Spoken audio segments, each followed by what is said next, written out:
अस्सलाम वालेकुम व्यूअर्स। आज हमारा टॉपिक है class 9 physics chapter 1 physical quantities में the main branches of physics part 2। Part 1 हमने वीडियो बना लिया है इसका, जो कि लिंक मैं डिस्क्रिप्शन में दे दूँगा, और आज हम पढ़ेंगे पार्ट 2। तो अस्सलाम वालेकुम दोस्तों, मेरा नाम है अब्दुल मजीद और आप देख रहे हैं IBL एजुकेशन। Please like, share and subscribe to my channel. तो डायरेक्टली आते हैं हम अपने टॉपिक के पास। तो हमारा टॉपिक है मेन ब्रांचेस ऑफ फिज़िक्स। तो मेन ब्रांचेस ऑफ फिज़िक्स कौन सी है? Mechanics, thermodynamics, electricity, magnetism, atomic physics, optics and sound. ये हमने पिछले वीडियो में कवर कर दिया है, जिसका लिंक आपको डिस्क्रिप्शन में मिल जाएगा। और जो हम आज इस वीडियो में पढ़ने वाले हैं वो है biophysics, nuclear physics, particle physics, astrophysics, plasma physics and geophysics. ये सारी हम इस वीडियो में कवर करेंगे। अभी हम स्टार्ट करेंगे न्यूक्लियर फिज़िक्स से। बायोफिज़िक्स हम लास्ट में पढ़ेंगे। न्यूक्लियर फिज़िक्स हमें जो बुक में पिक्चर दी हुई है ये है। उसकी डेफिनेशन है nuclear physics deals with constituent structure, behaviour and interaction of atomic nuclei. तो पहली पिक्चर देख के आपको ये अंदाज़ा हो रहा होगा कि हमारी यहाँ बातें न्यूक्लियर फिज़िक्स में न्यूक्लियर बॉम्ब वगैरह, न्यूक्लियर मिसाइल्स की हो रही होगी। तो आप बिल्कुल सही सोच रहे हैं। इसमें हम जो है वो क्या, तो डेफिनेशन की तरफ आते हैं कि nuclear physics deals with constituents. Constituents means nucleus में कौन से कंस्टिट्यूएंट्स हैं, जो कि हमें प्राइमरी कंस्टिट्यूएंट्स पता है क्या हैं, कि वो हैं इलेक्ट्रॉन, प्रोटॉन और न्यूट्रॉन। और उसका स्ट्रक्चर, जैसे मैंने राइट में लिखा हुआ है कि स्ट्रक्चर जो है वो एक एटम का दिया हुआ है, जैसे अरेंजमेंट ऑफ इलेक्ट्रॉन कैसे है उसमें, और न्यूक्लियस कहाँ पे है, ये सारा स्ट्रक्चर है इसका, ठीक है। और बिहेवियर मतलब कि वो कैसा बिहेव करता है। फॉर एग्ज़ाम्पल कोई ऐसे एलिमेंट्स होते हैं जो कि खुद ब खुद रेडियो एक्टिव एलिमेंट्स होते हैं, जो कि खुद ब खुद रेज़ खारिज करते हैं। कोई अल्फ़ा, कोई बीटा, कोई गामा रेज़ जो है वो खारिज करता है। और लास्ट में बता रहा है कि इसका एक न्यूक्लियस का दूसरे न्यूक्लियस से जो इंटरेक्शन है वो कौन सा है, कैसा है। फॉर एग्ज़ाम्पल अगर कोई एक न्यूक्लियस दूसरे न्यूक्लियस से मिल रहा है तो वो प्रोटॉन लेके जा रहा है, क्या कर रहा है, तो इसके बारे में भी कि दो न्यूक्लियस अगर हम आपस में इंटरेक्शन करेंगे तो क्या होगा, इसके बारे में भी हम इस न्यूक्लियर फिज़िक्स में पढ़ेंगे। और ये सारे रिएक्शंस ही बेस बनते हैं न्यूक्लियर मिसाइल्स और न्यूक्लियर बॉम्ब बनाने के लिए। और नेक्स्ट ब्रांच हमारी है पार्टिकल फ़िज़िक्स। पार्टिकल फ़िज़िक्स में जो पिक्चर शो हो रही है वो बुक से ली हुई है। और डेफिनेशन है हमारी, particle physics studies elementary constituents of matter and radiation and interaction between them. तो मैंने एलिमेंट्री पे एम्फेसाइज़ इतना इसलिए किया कि इस पूरी डेफिनेशन में सिर्फ एलिमेंट्री कंस्टिट्यूएंट्स जो हैं वो एक अलग चीज़ है, बाकी सारी हम पढ़ चुके हैं कि elementary constituents of matter, radiation, ये क्या होते हैं। तो आए एक एग्जांपल से पढ़ते हैं कि मैटर के एलिमेंट्री कंस्टिट्यूएंट्स क्या होते हैं।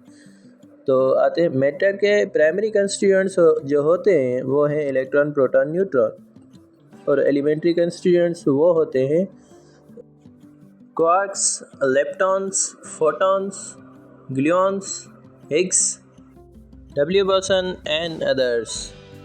ये सारे मैटर के एलिमेंट्री कंस्टिट्यूएंट्स हैं। मींस एलिमेंट्री कंस्टिट्यूएंट्स एक और कंस्टिट्यूएंट्स होते हैं जो कि एटम में प्रेजेंट होते हैं, जिनके बारे में हमने अभी तक नहीं पढ़ा, मगर इस पार्टिकल फ़िज़िक्स में हम पढ़ेंगे कि मैटर के और एनर्जी के एलिमेंट्री कंस्टिट्यूएंट्स क्या होते हैं और इनके इंटरेक्शन के बारे में भी पढ़ेंगे। तो आते हैं नेक्स्ट ब्रांच की तरफ, जो है एस्ट्रोफिज़िक्स। एस्ट्रोफिज़िक्स की डेफिनेशन क्या है कि the study of celestial objects with the help of laws of physics is known as astrophysics. Astrophysics क्या हुई कि सेलेस्टियल ऑब्जेक्ट्स की स्टडी है। सेलेस्टियल ऑब्जेक्ट्स क्या होते हैं, जैसे कि earth, planets, stars, moons, asteroids, galaxies, ये सारे सेलेस्टियल ऑब्जेक्ट्स हैं। और जो भी नेचुरल चीज़ है जो कि हमारी अर्थ के सरफेस के बाहर है और अर्थ के बाहर है, वो सारी कहलाती हैं कि सेलेस्टियल ऑब्जेक्ट्स, जैसे कि मून है, सन है, ये सारी चीज़ें सेलेस्टियल ऑब्जेक्ट्स है और इनकी स्टडी हम एस्ट्रोफिज़िक्स में करते हैं। इसका एक एग्जांपल ये है कि जो पानी में सफ़र करते थे ज़्यादातर पहले के लोग, तो वो तारों को देख के और बताते थे कि ये डायरेक्शन ये है। फॉर एग्जांपल साउथ उनको जाना होता है, साउथ बताते थे कि ये तारे जो हैं इस डायरेक्शन में हैं, तो ये साउथ इस डायरेक्शन में होगा। तो तारों का इल्म रखते थे वो, तो उनको भी एस्ट्रोनॉमी की मतलब एस्ट्रोफिज़िक्स की थोड़ी बहुत नॉलेज थी। और इस वक्त हम कुछ डिवाइसेस यूज़ करते हैं जो कि हमें डायरेक्शन बताती हैं। तो ये थी एस्ट्रोफिज़िक्स जो कि बहुत ही इंटरेस्टिंग थी। तो आगे बढ़ते हैं और हमारी नेक्स्ट ब्रांच है प्लाज्मा फ़िज़िक्स। तो प्लाज्मा फ़िज़िक्स की डेफिनेशन क्या है? The study of ionised state of matter and its properties is known as plasma physics. तो ये पिक्चर दी हुई है बुक में। अच्छा, इसको समझने के लिए पहले हम समझेंगे कि आयन क्या होता है। आयन होता है the atom having any charge due to gain और लॉस ऑफ इलेक्ट्रॉन, मतलब इलेक्ट्रॉन के लॉस या गेन की वजह से जो चार्ज आ गई है उस पर एटम पे, तो अगर चार्ज है तो उसको आयन कहेंगे, अगर चार्ज नहीं है तो आयन नहीं कहेंगे। और चार्ज किस लिए आई कि इलेक्ट्रॉन लॉस हुआ या गेन हुआ, मतलब इलेक्ट्रॉन जो जितने पहले थे उससे नंबर बढ़ गया या उससे नंबर कम हो गया। तो इस ब्रांच ऑफ फिज़िक्स में हम पढ़ने वाले हैं ionised state of matter and its properties. तो आयोनाइज्ड स्टेट ऑफ मैटर को हम फोर्थ स्टेट ऑफ मैटर भी कहते हैं, जिसको प्लाज्मा भी कहा जाता है। तो उसमें क्या होता है कि contain equal number of electrons and protons but still it's ionised, मतलब उसमें इलेक्ट्रॉन और प्रोटॉन की तादाद सेम होती है पर फिर भी वो आयोनाइज्ड होता है। तो इसको बोलते हैं fourth state of matter. Next है हमारी जियोफिज़िक्स। डेफिनेशन है the study of internal structure of earth के अंदरूनी स्ट्रक्चर के बारे में पढ़ने को हम कहते हैं जियोफिज़िक्स। ये हमारी बुक की पिक्चर है। तो समझाने के लिए मैं बोलता हूँ, जैसे हमारे पास इंटरनल स्ट्रक्चर में जो होता है पहला सरफेस पे जो होता है वो कॉन्टिनेंटल क्रस्ट होता है, फिर ओशियनिक क्रस्ट होता है, फिर अपर मोस्ट मेंटल होता है। जैसे हम अर्थ के नीचे जाते जाएंगे तो एक लेयर्स अलग अलग कलर में अलग अलग काम उनका होता है, वो ज़ाहिर होती रहेंगी। जैसे अब होता है अपर मोस्ट मेंटल, उसके बाद asthenosphere, solid asthenosphere, mental transition, lower mental, outer molten core और इनर सॉलिड कोर। ये सारी होती हैं internal structure of earth, internal layers of earth. जैसे जैसे नीचे चलते जाएंगे तो स्ट्रक्चर अर्थ का चेंज होता जाएगा। तो इस तरह से हम इंटरनल स्ट्रक्चर ऑफ अर्थ पढ़ते हैं जियोफिज़िक्स में। ये सारी जियोफिज़िक्स में नॉलेज हम पढ़ेंगे। तो जो नेक्स्ट ब्रांच है हमारी वो है बायोफिज़िक्स, जिसकी डेफिनेशन है it is concern with the applications of physical methods and explanation to biophysical system and structure। इसमें दो चीज़ें ऐसी हैं जो कि एक्सप्लेनेशन के काबिल हैं, एक है फिज़िकल मेथड्स और दूसरी है एक्सप्लेनेशन टू बायोफिज़िकल सिस्टम।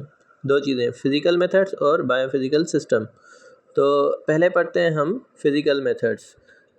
ये वो मेथड्स हैं जो कि इनमें केमिकल की यूज़ नहीं होती, जैसे surface coating by activated powder, surface coating chemicals के थ्रू नहीं। स्ट्रॉन्ग मैकेनिकल फोर्सेस के थ्रू हम फिज़िकल मेथड्स अप्लाई करते हैं, जैसे स्टीयरिंग मतलब किसी को घुमाना, और शेयरिंग मतलब एक फोर्स अप्लाई करना डायगोनल्स पे।